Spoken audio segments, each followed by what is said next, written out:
안녕하세요. 레이카운티 양지부동산 임소장입니다. 입주가 다가옴을 현장에서 가장 빠르게 또 온몸으로 느끼고 있는 요즘 저만큼 바쁜 분들이 또 계시죠? 바로 은행대출 상담사 분들인데요. 모르긴 몰라도 감정가와 본인의 대출 총액 문의로 전화기가 뜨거울 것으로 예상됩니다. 수협을 시작으로 레이카운티 대출 전쟁이 시작되었는데요. 하나, 신한, 국민, 부산, 농협, 우리은행 등 경쟁사보다 좀 더 낮은 금리, 좀 더 높은 감정가를 승인받기 위해 본부를 설득하고 싸우고 있을 것 같네요. 오늘은 감정가가 가장 먼저 나온 수협은행 감정가와 대출 조건에 대해 가볍게 알아보겠습니다. 수협에서 제시한 레이카운티 감정가부터 보실게요. 저층 기준을 5층으로 잡고 위아래로 나눴네요. 1단지부터 보실게요. 5구 타입 6억 1000에서 6억 5000, 84 타입은 8억 5000에서 9억까지, 2단지는 7호 타입 8억 4000부터 114 타입 15억까지 나왔네요.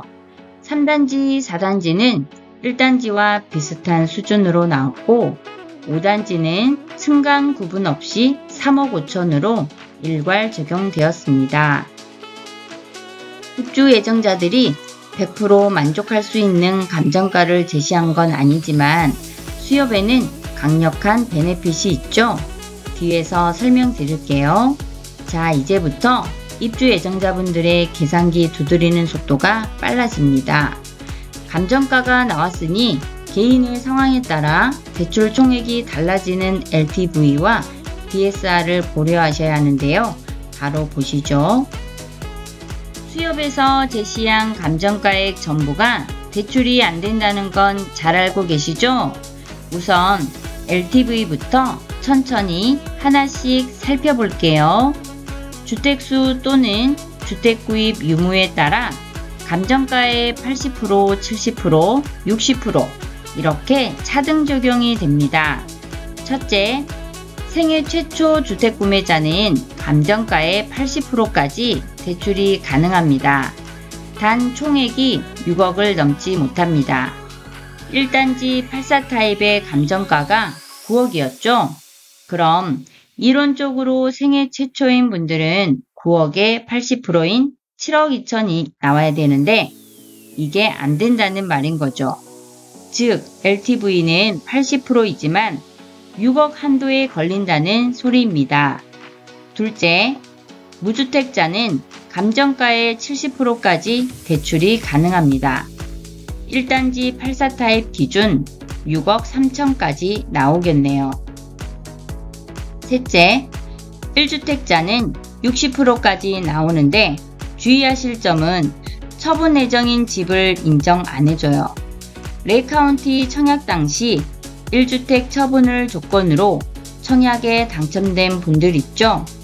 이런 게 여기선 안 통합니다. 즉, 내가 곧 집을 처분할 예정인데 LTV 70%까지 인정해주지 않는다는 소리예요. 무주택으로 인정받기 위해선 집을 매도한 증거가 확실하게 있어야 합니다.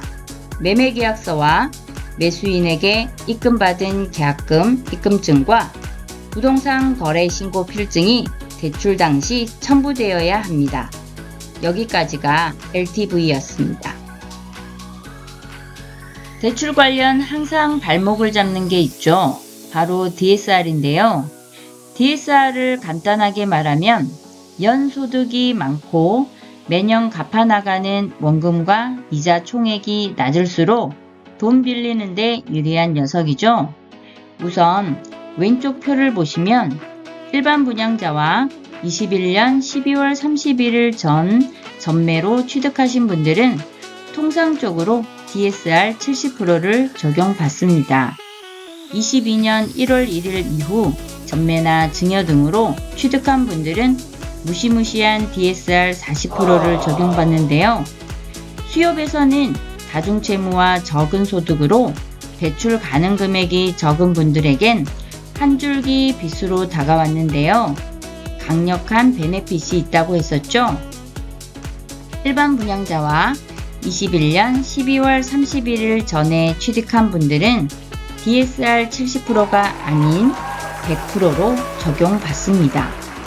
10월 14일 KBS 홀에서 개최된 레이카운티 입주 설명회를 기억하시나요? 수협 대출 관계자가 왜 DSR 100%를 타 은행과의 경쟁력으로 자신있게 말했는지, DSR 70%를 적용받는 분과 DSR 100%를 적용받는 분의 차이를 부동산 계산기를 통해 간단하게 비교해 드릴게요. 가상의 조건을 만들었습니다. 1단지 8호 타입, 감정가 9억의 무주택이며 자동차 할부분과 신용대출 2천의 채무를 가진 분이 대출기간 40년, 원리금 균등 상환 방식으로 6억 3천만 원을 빌리려고 합니다.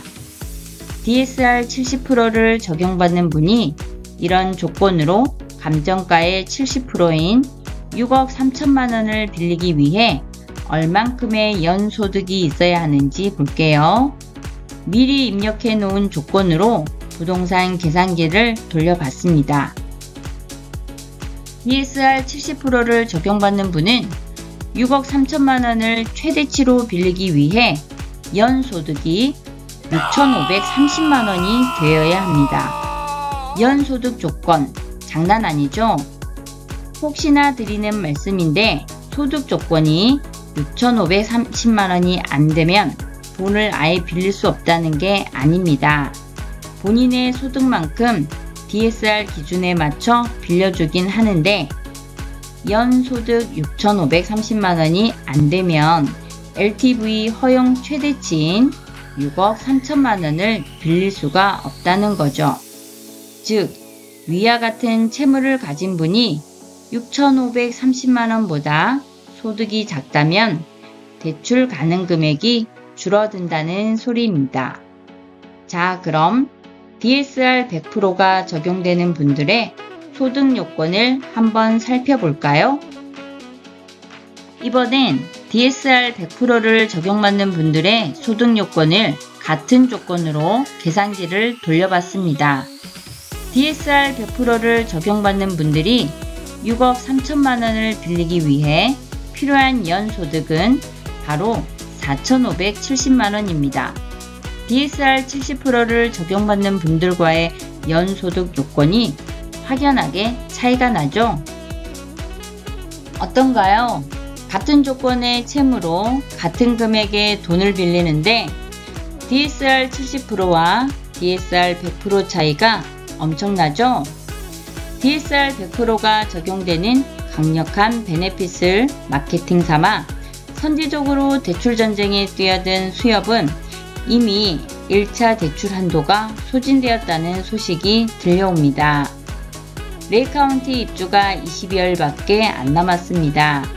늦어도 다음 주 초에는 어떤 은행이든 대출 상담사와 본인의 금융 컨디션을 미리 점검받으시고 꼼꼼하게 비교해 보셔서 슬기로운 대출 상품을 선택하셨으면 합니다. 구비해야 될 서류도 많고 복잡하지만 레이카운티를 품기 위한 이 정도의 귀찮음은 감수해야겠죠? 오늘 전해드릴 소식은 여기까지입니다. 환절기 감기 조심하시고요. 레이카운티의 진심인 양지부동산 임소장이 전해드렸습니다. 끝까지 시청해 주셔서 감사합니다.